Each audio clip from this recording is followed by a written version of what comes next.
নতুন বন্ধুকে স্বাগত আর পুরনো বন্ধুকে শুভেচ্ছা জানিয়ে শুরু করছি আমার এপিসোড।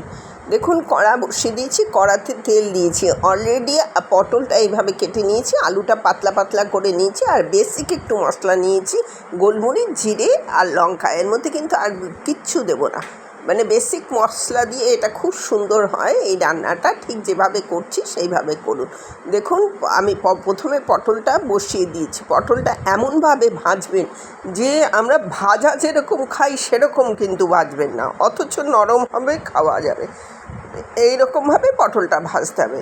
বাই দ্য ওয়ে, আমি নূপুর, আপনারা দেখছেন smile with Nupur and Tania. Please একটু সাবস্ক্রাইব করে দেবেন, বেল আইকনটা টিপতে ভুলবেন না, লাইক শেয়ার করে পাশে থাকবেন। নিত্য নতুন রেসিপি যখনই আপলোড করব আপনাদের কাছে যথারীতি চলে যাবে, নোটিফিকেশান পৌঁছে যাবে। ফিরে এলাম রান্নায়। দেখুন, পটলটা তো হয়েই গেছে ওরকমভাবে ভাজা, আর নরম হয়েছে, অথচ আমরা ভাজা খাই সেরম হয়নি। এবার ফোড়নে আমি জিরে আর শুধু শুকনো লঙ্কা দিলাম। আর আলুটাও ঠিক সেম প্রসেসে আমি আলুটাকে একটু হলুদ দিয়ে ভেজে নেব। এইভাবে করে দেখবেন, বেসিক একদম মশলা ছাড়া, মানে খুব কম, যত কম সম্ভব মশলা দিয়ে এত সুন্দর রেসিপিটা যে হয় সেটা আমি আপনাদের দেখাচ্ছি। আমি কিন্তু এই আলুটা তুললাম না, ওই ফোড়নের মধ্যে দিয়ে ওই বেসিক মশলাটা দিয়ে দিলাম। এবার বেসিক মশলাটা দিয়ে এইটাকে আমি বাটিটা ধুয়ে একটু জল দিয়ে দিলাম। এবার আপনার ওর মধ্যে নুন, চিনি, এগুলো নিরামিষ রান্নায় একটু তো দিতেই হবে।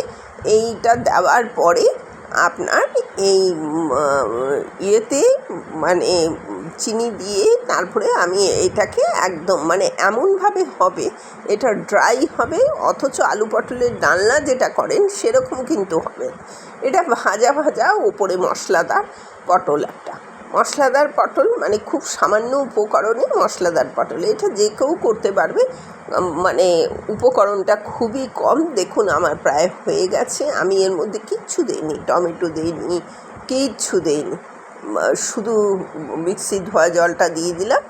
আর এর মধ্যে কিচ্ছু ছাড়াই দেখবেন, টমেটো আড়ম্বর ছাড়া রান্না কিভাবে করবেন এইটা আলুটা আর পটলটা তো আগেই আমরা ভেজে নিয়েছি, এটা সিদ্ধ হয়ে গেছে। এবার এইটা রেডি টু সার্ভ। ঠিক এইভাবে এটা লুচি, পরোটা, ভাত সবার সাথে চলবে। গরমকালের একটা সুস্বাদু রেসিপি। ঠিক এইভাবে বানিয়ে নেবেন। বেসিক মশলা, খুব কম মশলায় যদি রান্না দেখতে চান তাহলে আমার চ্যানেলটা সাবস্ক্রাইব করে রাখুন এবং পাশে থাকুন। বেল আইকনটা টিপতে ভুলবেন না। তাহলে দেখবেন যতটা কম মশলায় যতটা সুস্বাদু রান্না করা যায় সেটাই আমি আপনাদের কাছে আপলোড করে দেখাই। আপনি এইটাকে করতে পারেন, তাহলে কিন্তু আপনিও নিজেও উপকৃত হবেন। আজ তাহলে আসছি, টাটা, সুস্থ থাকুন, ভালো থাকুন।